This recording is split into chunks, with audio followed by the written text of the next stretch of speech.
Солнце и ветер поспорили, кто сильнее. И ветер сказал: «Я докажу, что сильнее. Видишь, там старик в плаще. Бьюсь об заклад, что смогу заставить его снять плащ быстрее, чем ты». Солнце спряталось за тучу, а ветер начал дуть все сильнее и сильнее, пока не превратился почти в ураган.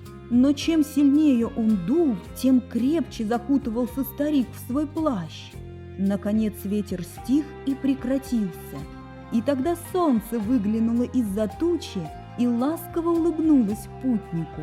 Путник согрелся под жаркими лучами солнца, повеселел и снял плащ. И солнце сказало ветру, что ласка и дружелюбие всегда сильнее ярости и силы.